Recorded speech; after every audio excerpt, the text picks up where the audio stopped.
마음에서 여기 입까지의 거리는 매우 이제 짧지만 이 짧은 거리가 우리 인생의 전체뿐만이 아니고 영원함이라는 그 운명까지도 바꾸게 됩니다. 신앙에 대해서 이런 생각을 가지신 분들이 이제 있죠. 우리가 대화를 하다 보면은 하나님을 믿는 거, 예수님을 믿는 거, 그 마음으로만 하면 되지. 굳이 그것을 입으로 내서 믿는다, 또 신앙 고백을 하고 또 교회까지 그렇게 계속 꼭 출석을 매번 가야 하느냐. 또는 착하게 살고 하나님 믿고 또 착하게 살고 법 안 어기고 양심껏 살면 되는 것 아니냐. 이렇게 생각하고 말하는 분들을 우리는 만날 때가 있습니다. 우리가 지난주 로마서 9장에 이어서 오늘 함께 나누는 로마서 10장은 이런 생각에 대해서 분명하게 매듭을 짓고 전하고 있습니다. 사람이 마음으로 믿어서 의에 이르고 그 다음에 무엇입니까? 입으로 시인하여 고백하여 구원에 이르게 된다. 요거 하나 반 똑 잘라가지고 사람이 마음으로 믿어 구원에 이른다. 이것이 아니라 사람이 마음으로 믿어 의에 이르고 입으로 시인하여 구원에 이른다라고 했습니다. 그렇게 얘기하는 거는 사실은 나머지 반을 톡 하고 떼어내는 것이겠죠. 진짜 신앙은 마음에서 시작은 되죠. 마음에서 시작은 되는데 반드시 입술의 이 고백과 그 다음에 실제 생활로 이어져야 한다라고 전하고 있습니다. 그러니까 믿음이라는 것은 이 머릿속의 생각이나 내 마음의 그런 감정에서 이렇게 머무는 것이 아니라 이것이 입이라는 고백과 함께 생활의 행동으로 나타나야 되고, 이 포문이 어디서 시작이 되냐면 바로 여기 입술의 고백에서, 시작이 된다는 거예요. 그러니까 마음에서 입술의 고백으로 나와야 되는 것이죠. 이 포문이 열려야 된다는 겁니다. 자, 그래서 오늘 로마서는요, 신명기 30장의 말씀을 인용을 하고 있어요. 자, 6절과 7절을 다시 한번 읽겠습니다. 믿음으로 말미암는 의는 이같이 말하되 내 마음에 누가 하늘에 올라가겠느냐 하지 말라하니 올라가겠느냐 함은 그리스도를 모셔 내리려는 것이요 혹은 누가 무저갱에 내려가겠느냐 하지 말라하니 내려가겠느냐 함은 그리스도를 죽은 자 가운데서 모셔 올리려는 것이다. 자, 이 말씀이 무슨 뜻일까요? 어렵죠? 계속 봐도 이게 무슨 뜻일까? 이 말씀은 방금 말씀드렸던 바와 같이 구약에 있는 신명기서 30장의 구절을 지금 이 로마서에서 사도 바울이 예수 그리스도 중심으로 다시 재해석을 한 것입니다. 자, 하늘에 올라갈 필요가 없다라는 말은 이미 예수님께서 어디에 오셨다라는 겁니까? 이 땅 가운데 오셨다는 것이고, 무적행 깊은 곳에 지옥으로 너희들이 내려갈 필요가 없다라는 말은 예수님께서 죽음을 이기시고 어떻습니까? 부활을 하셨음을 뜻하는 것입니다. 자, 그래서 이것을 여기 화면에 보듯이 이제 표로 여러분 다시 한번 보시게 되면은 하늘에 올라갈 필요는 없다. 그것은 예수 그리스도께서 어떻습니까? 이미 이 땅 가운데 오셨다라는 것이죠. 굳이 내가 갈 필요가 없다라는 거죠. 이미 오셨기 때문에. 무적의 깊은 곳 밑으로 지옥에 내려갈 필요도 없어요. 왜 그렇습니까? 예수님께서는 죽음에서 어떻게 됐습니까? 부활을 하셨기 때문이죠. 그래서 말씀이 누구에 있다고요? 너의 입에 있고 내 마음에 있다 라고 결론을 짓고 있어요. 교우 여러분들이 우목사를 만나기 위해서 저기 다른 교회, 저기 무슨 교회 갈 필요가 있습니까? 없습니까? 없어요. 저는 여기 있습니다. 여기 있습니다.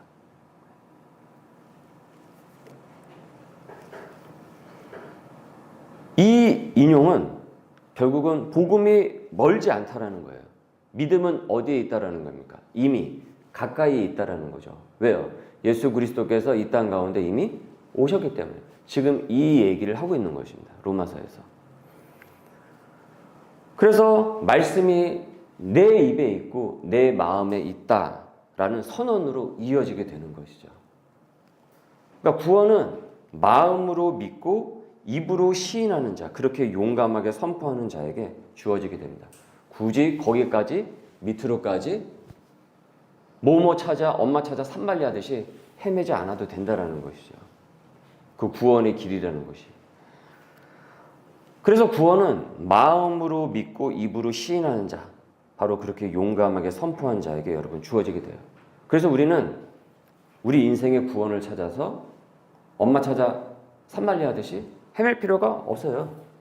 예를 들면은 저기 집회에 가면은 저기 가면은 은혜가 있어. 구원이 있어. 성령이 있어. 저 기도원에 가야지만 응답을 받을 수 있어. 응답 찾아 산말리. 하나님 찾아 산말리. 구원을 찾아 산말리. 할 필요가 없다라는 거예요. 왜 그렇습니까? 바로 이 예배의 자리, 우리 교회, 바로 여기. 우리 하나님께서 두세 사람이 모인 가운데 내가 너희들과 함께 있다라고 말씀하셨기 때문이죠. 바로 여기가 구원의 자리요, 하나님을 만나는 자리라는 겁니다. 성령 충만해지는 자리입니다. 저는 그동안 꽤 사역을 하면서 꽤 많은 교인들이 은혜를 찾아, 구원을 찾아, 하나님을 찾아, 성령의 은혜를 찾아, 성령 충만을 찾아, 성령의 능력을 받기 위해서 여기저기 이곳저곳을 찾아 헤매고 시간을 낭비하고 불필요한 비용을 들여가면서 그렇게 산말리 하는 것을 많이 봐왔어요. 그러다가 이단에 빠지기도 하고 잘못된 사람을 만나가지고 이상한 것을 또 배워가지고는 성경에 있지도 않은 것을 배워가지고는 어디서 무속적인 걸 배워가지고는 그것이 진짜였냐? 오히려 신앙생활을 잘하고 있는 그 교인을 잘못됐다라고 얘기를 하고 잘못된 코칭을 하고 그런 교만한 경우도 많이 봐왔어요. 적지 않게 봐왔어요. 그래서 마치 자신이 도인이라도 된 것이냐 도사라도 된 것이냐 말이죠. 그러니까 이것은 여러분 성경적인 것도 아니고 의미가 없는 일이에요. 그러니까 복음은 멀리 있지 않다라는 거죠. 주님은 지금 이 자리 내 입술과 내 마음과 내 입술에 있다라는 거예요. 지금 이것이 로마서에서 지금 선포하고 있는 말씀이죠. 지금 저와 여러분이 지금 이 보고 있는 이 성경의 말씀, 여러분이 갖고 있는 그 성경책은 하늘나라 생명책하고 다를 바가 없어요. 똑같은 하나님의 책이에요. 왜 그렇습니까? 똑같이 하나님의 출처로부터 나온 책이기 때문에 그런 것이죠. 그래서 로마서는 전하고 있어요. 유대인, 이방인, 누구나 다 구분이 없이 누구든지 주의 이름을 부르는 자는 구원을 받으리라. 이것이 바로 복음의 보편성이에요. 어느 한 사람, 누구에게 특정 그룹에게만 딱 정해진 것이 아니라 어느 특정한 장소, 거기에만 정해진 것이 아니라 보편적으로 어떻습니까? 모든 이들에게 알려주셨다라는 거죠. 그래서 하나님께서 세상을 이처럼 사랑하시사 독생자를 주셨으니 그를 믿는 자는 멸망치 않게 된다라고 하셨죠. 구원을 얻게 된다라고 말씀하셨던 것이죠. 그렇기 때문에 우리는 어떻습니까? 복음이 이미 예수님께서 이 땅에 오셨고 그 다음에 죽으시고 부활하심으로 우리에게 주어진 것이죠. 아직 주어지지 않은 것이 아니라 우리에게 이미 어떻습니까? 주어진 것이죠. 이미 가까이 우리 가운데 있다라는 거죠. 그러니까 파랑새를 찾으려고 파랑새를 찾으려고 여기저기 헤맬 이유가 없는 거죠. 파랑새는 어디에 있었습니까? 파랑새는 어디에 있었나요? 집에 있었죠. 집에 있었죠. 그렇기 때문에 우리는 더 이상 구원을 위해 성령 충만을 위해 은혜를 위해 위로 올라갈 필요도 없고 내려갈 필요도 없는 거예요. 바로 여기서 누구의 이름을 부르면 되는 겁니까? 마음에서 입으로 고백하여 주님의 이름을 부르면 되는 거예요. 바로 거기가 은혜의 자리가 되고 성령 충만의 자리가 되고 성령께서 행하시는 자리, 하나님의 열심이 이루어지는 그 자리가 되는 것입니다. 그래서 하나님께서 이미 우리 가까이 우리 마음에 지금 이 선물을 주셨다라는 것입니다. 그러니까 왜 선물을 받아놓고는 너희는 왜 저기 찾아 자꾸 선물을 헤매느냐라는 것이죠. 자, 그래서 화면을 여러분 보시면은 선포의 힘인데 이 부분을 조금 더 그러면 이제는 좀 더 살펴보도록 하시죠. 자, 복음은 가까이에 있다. 은혜는 가까이에 있다. 너의 마음과 입술의 고백에 있다라고 했어요. 자, 그러면 우리가 좀 더 이 부분을 들어가 보자라는 거예요. 왜 로마서는 입으로 시인을 하라라고 얘기를 하고 있는가? 왜 마음에서만 믿으면 되지? 굳이 마음에 있는 거를 입으로 열어가지고 선포하고 이것을 고백을 하도록 하는가? 이걸 왜 이렇게 강조를 하고 있는가? 이걸 우리가 좀 더 보자라는 거예요. 왜 그런가? 여러분, 먼저는 이것은 실상으로도 말에는 힘이 있어요. 이 말의 힘이 실상으로도 이 세상 가운데서 증명이 되었어요. 그럼 여러분 굳이 분석을 하지 않아도 저와 여러분 알고 있죠. 살아가면서. 아, 말에는 힘이 있구나. 말에는 영향력이 있구나. 예수 속담에 뭐라고 그랬습니까? 말이 무엇이 된다고요? 씨가 된다라고 그랬죠. 말이 씨가 된다고 그랬죠. 야고보서에서는 무엇이라고 전합니까? 너의 혀가 무엇으로 비유합니까? 배의 키로 비유를 하죠. 배의 조정대로 비유를 하죠. 배의 키죠. 혀를 어떻게 쓰느냐에 따라서 배가 이렇게 가기도 하고 저렇게 간다고 그러고 있어요. 이건 성경에서 나오는 얘기예요. 잘못된 방향으로 혀를 자꾸 써요. 잘못된 방향으로 계속 이렇게 가요. 그럼 헤매는 거죠. 심리학에서도 이런 거를 많이 분석을 했죠. 그래서 뭐 자기 암시다, 뭐 자기 효능가, 뭐 이런 개념도 있기도 하죠. 그러니까 여하튼 성경 밖에서도 세상에서도 이런 것에 대한 인지는 다 있다라는 거예요. 이것은 심리학에서 분석해낸 것이 아니라 원래 하나님께서 이 땅 가운데 어떻습니까? 그렇게 만들어 놓으신 거예요. 그래서 여러분 신기하지 않습니까? 이 세상, 이 우주에 유독 말을 하고 언어를 하고 교감이 되는 건 누구밖에 없습니까? 그 생명체가. 인간밖에 없어요. 이렇게 복잡한 것을 얘기하고 표현할 수 있는 게. 그래서 하나님께서 우리에게 무엇으로 다가오십니까? 말씀으로 다가오잖아요. 말로 다가오셨잖아요. 천지창조를 무엇으로 했습니까? 막 이렇게 그리시고 막 이렇게 했습니까? 막 율동하고 막 이렇게 하셨습니까? 무엇으로 하셨다고요? 간단하잖아요. 말씀으로. 말로 하셨다라고 그러잖아요. 그게 창세기에서 이 신약의 마지막 결말부로 가는 야고보서가 쭉 이어지죠. 하나의 괴로 쭉 이어지지 않습니까? 그러니까 여러분 말을 잘 사용하셔야 되는 겁니다. 가정에서 말의 씨가 되는 거예요. 어떤 씨를 뿌리냐에 따라서 그 가정은 어떤 열매를 맺느냐가 결정이 되겠죠. 콩 심는데 팥이 날까요? 죽었다 깨어나도 팥은 안 나죠. 유전자 변형에도 그거 쉽지 않을걸요? 콩 심을 때 콩이 나고요. 팥을 심으면 팥이 나게 되어 있습니다. 이미 하나님을 모르는 사람들도 인생을 살아가면서 그걸 다 알고 있는 거예요. 다. 나는 할 수 있다 라는 그 고백이 실제 행동과 변화를 가져온다라는 연구 결과들은 너무 많아요. 옛날에 그 무슨 올림픽이었나요? 그 기억은 안 나는데 그 펜싱 선수 하나 있었죠? 그러면서 그 금메달 그 결승전 때 거기서 그랬죠? 할 수 있다, 할 수 있다. 예. 그거 굉장히 아주 그냥 노멀한 거잖아요. 그런데 일어날 수 없는 일이 사실은 일어났다고 하죠. 그 탑 랭커를 이겨서 그래서 아주 그것이 이슈가 된 적이 있었죠. 그 선수가, 펜싱 선수가. 반대로 못해, 안 돼, 절대 안 돼. 항상 여기다가 꼭 절대를 갖다 붙여. 꼭 거기에 꼭 수식을 갖다 붙여요. 절대. 극단적인 단어 계속 거기다가 가뜩이나 부정적인데 그 앞에다 극단적인 단어를 계속 갖다 붙이는 거죠. 절대, 결코, 죽었다 깨어나도. 긍정적인 것을 갖다 붙여도 모자랄 판에 계속 거기다가 이렇게 갖다 붙여서 스스로를 더 괴롭게 하죠.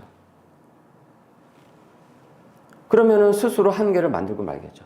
그러니까 이처럼 말의 힘, 고백의 힘은 우리의 의식, 마음, 그리고 주변 사람들에게까지도 어떻습니까? 영향을 미치게 됩니다.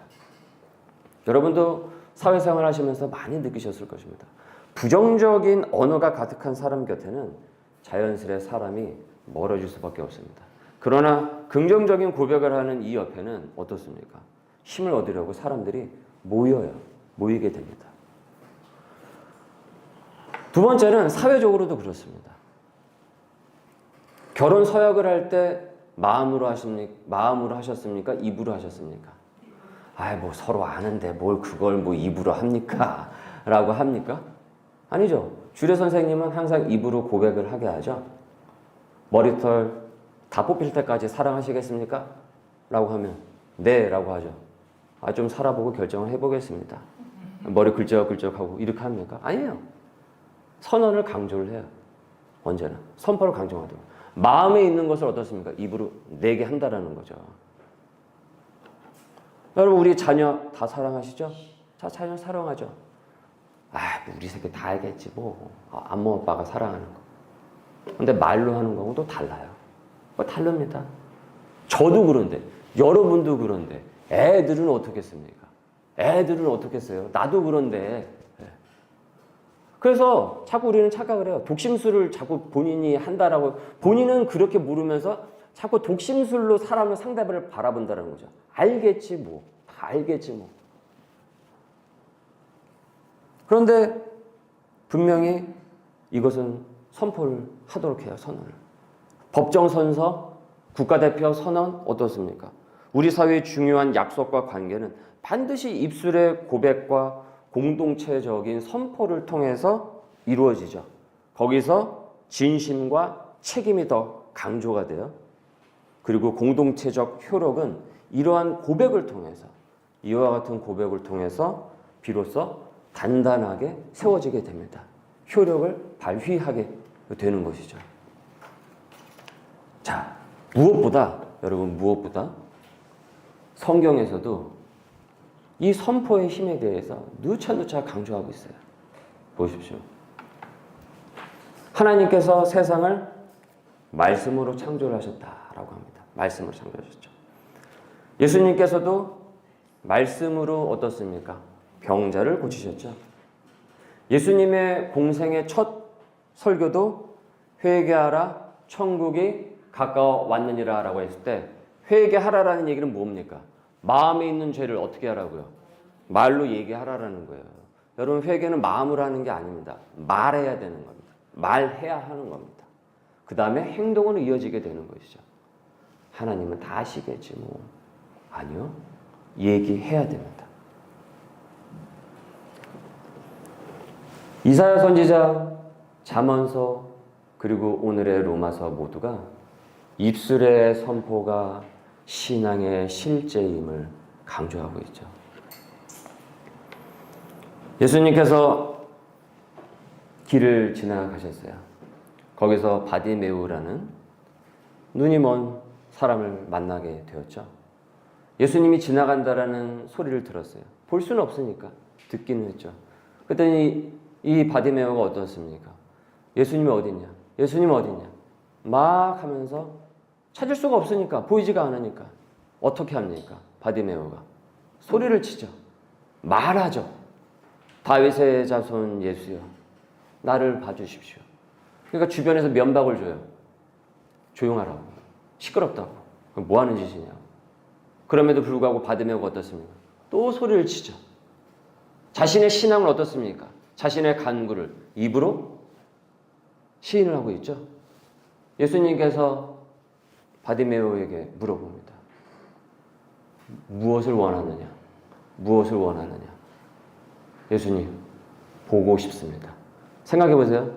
무엇을 원하느냐라고 물으신 게 예수님이 몰라서 물어봤겠습니까? 마음에 있는 질문을 몰라서 그 바디메오에게 물으셨을까요? 얘가 뭐가 필요하지? 얘 니즈가 뭐지? 이래서 했을까요? 알고 계셨죠, 당연히. 예수님인데 왜 그걸 모르셨겠어요? 근데 얘기하도록 하신 거예요. 무엇을 원하느냐? 보고 싶어요. 보고 싶습니다. 네 믿음대로 될지어다. 그래서 눈을 뜬 겁니다. 여러분, 입으로 여러분의 마음에 있는 것을 입을 열어서 선포하십니까?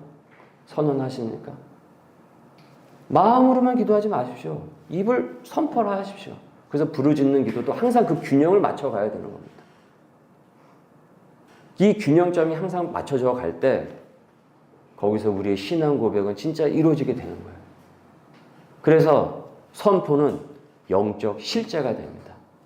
영적인 현실이 됩니다.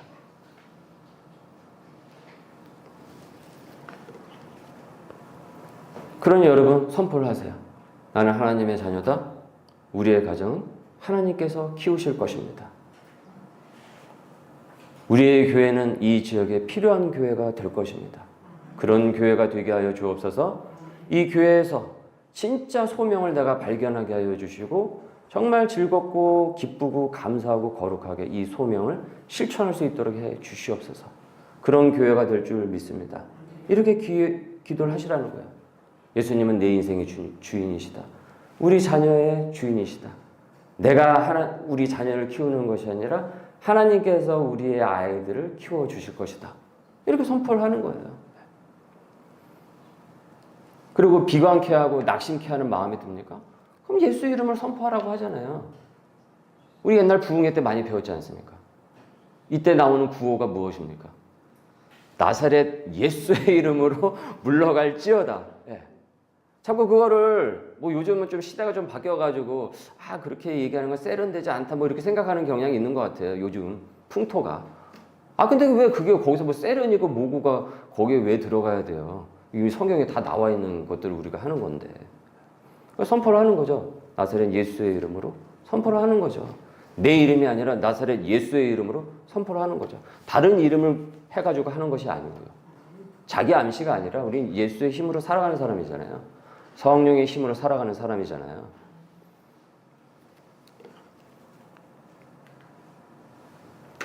그래서 마음, 입, 그리고 생활로 이어지는 변화가 되는 거예요. 사람이 마음으로 믿어 의에 이르고 입으로 시인하여 구원에 이른다. 그러니까 신앙은 내 마음 깊은 곳에서 예수님을 주님으로 믿고 입술로 담대히 선포하며 그리고 그 믿음을 갖고 내 생활 가운데서 살아내는 것. 이것이 진짜 우리에게 완성된 복음의 길이라는 것이죠. 여기서 하나도 빠지면 안 되는 거예요. 예수님은 항상 진리를 마음으로만 생각하셨습니까? 아니죠. 선포하셨죠. 선포하셨잖아요. 제자들에게도 너희가 내 증인이 되라고 했죠. 여러분, 증인의 필수 요건이 무엇입니까? 말을 해야 돼요. 증인은 말하는 사람이지 꿀먹은 벙어리가 아니에요. 아무 얘기도 안 하는 사람이 아니에요. 증인은 말하는 사람입니다. 말하는 사람. 가서 복음을 전파하라라고 하셨죠. 복음을 전파하라. 입술의 고백과 선포를 명령을 하셨습니다. 명령입니다. 명령. 초대교회 성도들은 그래서 담대히 복음을 입으로 선언하고 선포함을 통해서 죽음과 두려움도 이겨내었던 것이죠. 전 그 초대교회의 그 오리지널 영성이 우리 소명의 교회 공동체 가운데서 회복될 수 있길 바랍니다. 부흥의 길로 나아갈 수 있길 바랍니다. 우리의 가정이 변하게 될 것이고 이 지역사회가 변하게 될 것이고 내가 변하게 될 것이고 하나님의 소망을 이루어가는 결국 그것이 나의 영광인 그 일이 이루어지기를 여러분 선포를 하십시오. 부지런히 말이죠. 다른 걸 부지런히 부정적인 얘기를 부지런히 하는 것이 아니라 이것을 부지런히 하자라는 거죠. 우리의 교회는.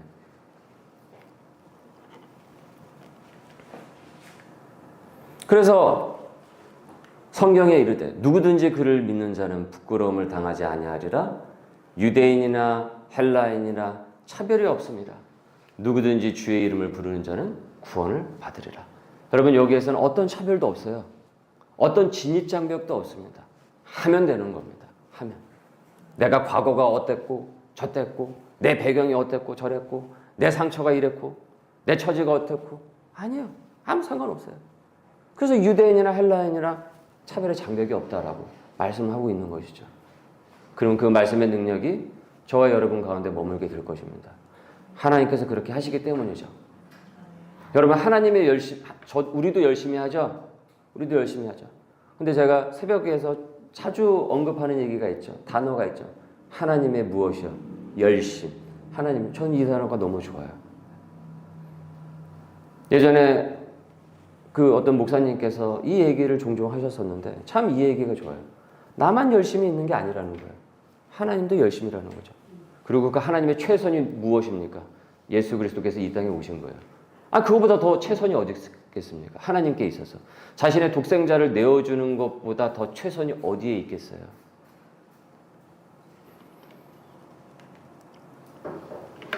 오늘 말씀의 마무리입니다.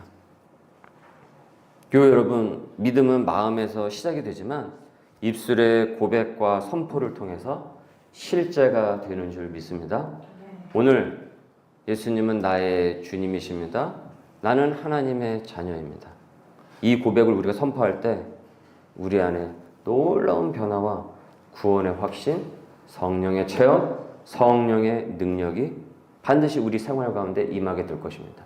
그러니까 이것을 위해서 여기저기 찾아다닐 필요가 없다라고 그 얘기를 하고 있는 거예요. 너의 마음과 입술 가까이 있다. 이 얘기를 하고 있는 것이죠. 여러분 이것이야말로 우리에게 복음 아닙니까? 하나님 복음의 땅새가 어디 있죠? 찾고 싶어요. 만나고 싶어요. 계속 헤매요. 찾지도 못해요. 산만리 하는 거죠. 그런데 여기 있지 않냐 하고서 우리에게 보여주셨다라는 거예요. 이 선물이. 저는 이 로마서의 말씀이 너무나도 선물 같은 말씀이라고 생각해요. 진짜 온전한 복음이라고 생각을 합니다. 이전에 여러분 우리가 그 사용하던 큐티 교재 있었죠? 거기에 보면은 이런 간증이 있었어요. 한 성도님이 거기에 간증을 실었는데 그 자기가 어렸을 때서부터 자라왔던 집안의 그 문화가 분위기가 이렇게 불평과 짜증이 되게 그 가정 가운데 되게 많았대요. 그 말을 어렸을 때서부터 계속 듣고 자라고 또 자기도 하고 이제 그렇게 뭐 이제 잘하게 된 거죠. 근데 이게 성인이 되어서도 자랐는데 성인이 되어서도 이게 자기도 모르게 자연스럽게 옷처럼 입혀졌다라는 거예요. 어렸을 때부터 그렇게 그 옷을 입고 계속 살다 보니까 자기도. 그러다가 이제 신앙생활을 시작을 하기는 했는데 이게 좀채 이 태도와 마음의 이것이 변화가 일어나지 않더라라는 거예요. 그러다가 그날 큐티 말씀에 이제 딱 강하게 이제 온 거예요. 그러면서 나도 이렇게 한번 적용을 해보자. 입술로 예수님을 주라 시인하고 선포를 해보자. 근데 그날따라 그게 강하게 본인 마음에 왔대요. 그래서 아침마다 이제 출근할 때마다 이제 말씀을 미리 이제 묵상을 하고 출근할 때마다 거울을 보면서 예수님, 오늘도 주님이 성령님이 제 삶의 주인이십니다. 저를 인도해 주실 줄 믿습니다. 하면서 거울을 보면서 날마다 그렇게 선포를 하고 이제 출근을 했다라는 거예요. 근데 처음에는 너무 어색하다라는 거예요. 그러면서 이거 내가 뭐 하고 있나 이런 생각도 들더라는 거예요. 그런데 매일 출근을 할 때마다 계속 그렇게 믿음을 선포를 하니까 이게 점차 이 가랑비에 옷이 젖는다고 이게 변하는 것을 느끼게 했다라는 거예요. 그러니까 이제 불안과 걱정도 굉장히 많이 줄게 되고 그리고 사람과 대화할 때 자기가 말의 씨가 달라지더라는 거예요. 말하는 그 본세가 달라지더라는 거예요. 훨씬 더 감사가 많아지고 그리고 가족들과 주변 사람들이 자신의 변화를 알아차리더라는 겁니다. 여러분 사실 왜 불안하고 그 불평과 이 불만의 말이 우리 가운데 계속 인간의 말이 계속 나올까요? 사실은 불안해서 그런 거거든요. 두려워서 그런 거거든요. 근데 불안과 그 두려움이 많이 경감이 되게 되면은 여기에서 무엇이 나올 수밖에 없겠습니까? 불평과 불만보다 감사의 언어가 훨씬 더 많이 나올 수밖에 없어요. 근데 놀라운 것은 감사의 씨가 감사한 열매를 더 많이 풍성하게 맺게 한다는 것이죠. 이게 놀라운 것이죠, 사실. 여러분, 선포는 실제, 영적인 실제입니다. 그렇게 될 줄 믿습니다. 작은 고백, 그 한마디의 믿음의 선포가 내 마음을, 우리의 가정을, 그리고 소중한 그 일터를, 우리의 이 공동체를 지금 바꿀 수 있습니다. 그래서 너의 입과 너의 마음과 너의 입에 거기에 있다라고 지금 오늘 얘기를 하고 계시죠. 이 로마서 9장이 나온 토대적 배경은 뭐냐면 바리새인들과 율법주의자들이 자꾸 그 의를 찾아서 여기저기 자꾸 사람들로 하여금 잘못된 방향을 제시를 하고 있는 거예요. 그게 아니다라고 지금 과감하게 얘기하고 있는 것이죠.